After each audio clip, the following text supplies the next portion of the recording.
I grew up in silence. My mother left when I was too young to even remember her face or her voice. Whenever I asked about her, my father's reply was always short and sharp. She is gone. That is all. After a while, I stopped asking. We lived in a small house near the river, an old house that stood firm like my father. Life was quiet.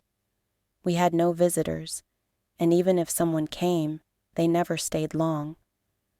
My father worked hard in a small workshop repairing cars. His hands were always covered with grease, his clothes smelled of oil and metal, and his body carried the weight of long hours. Every evening he came home tired, ate in silence, and went to bed early. We didn't talk much. Words were rare between us.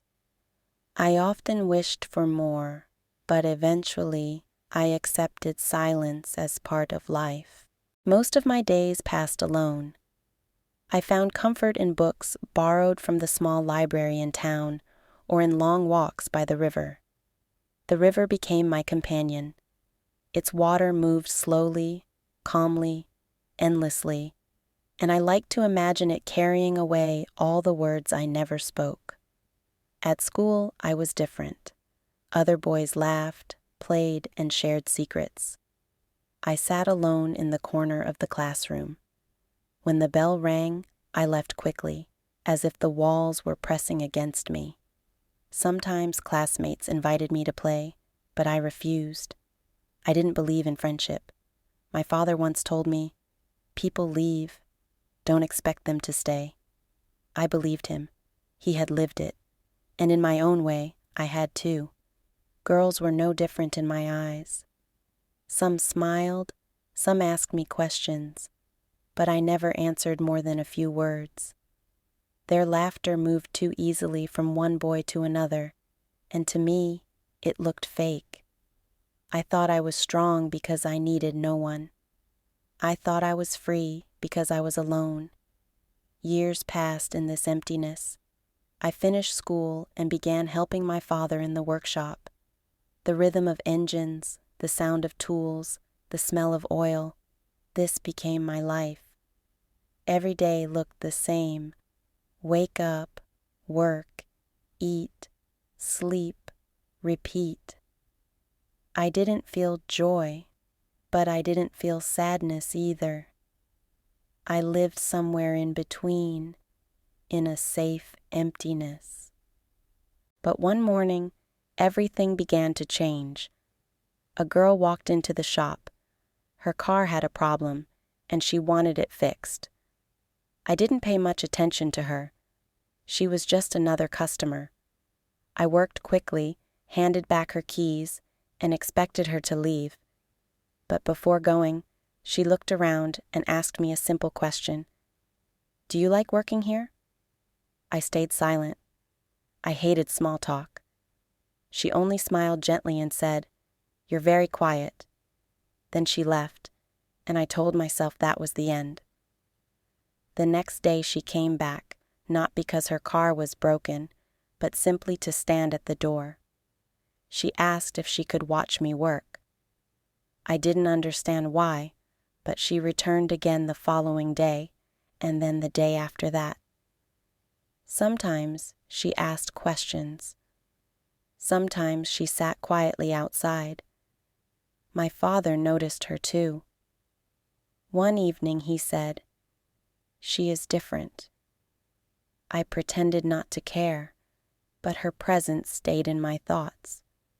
One evening I saw her by the river, sitting on a rock the way I often did. She turned, smiled, and asked, "Do you like the river?" Nobody had ever asked me that before. I nodded, and she said nothing more. She just sat there, watching the water. Slowly, she became part of my days. She brought coffee once, and when I refused, she promised to bring tea instead. My father liked her. I still told myself she would stop coming, but she didn't. She stayed, not demanding anything, not pushing me. She was just there. I began to notice small things. the way her smile was never mocking, the calmness in her voice, the steady way she sat by the river. She reminded me of the river itself, quiet, constant, and patient. I started to miss her when she wasn't around, though I never admitted it. She gave me a small gift once, a simple keychain with a silver key. It wasn't expensive, but it felt strangely meaningful. I kept it in my pocket, holding it at night when I was alone. One rainy day, she came to the shop soaked from the storm. I told her she should have stayed home, but she only smiled and said, "I wanted to come." We sat listening to the rain on the roof.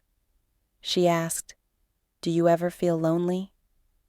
I wanted to deny it, but she added softly, "But you let me stay." Her words went deeper than I expected. That night, I realized she had walked through the walls I had built around my heart without even trying. Then, one day, she disappeared. She stopped coming to the shop. She stopped sitting by the river. The silence I once loved became unbearable. I carried the keychain she had given me, feeling its weight more than ever. For the first time in my life, I understood what it meant to lose someone you never thought you needed until they were gone.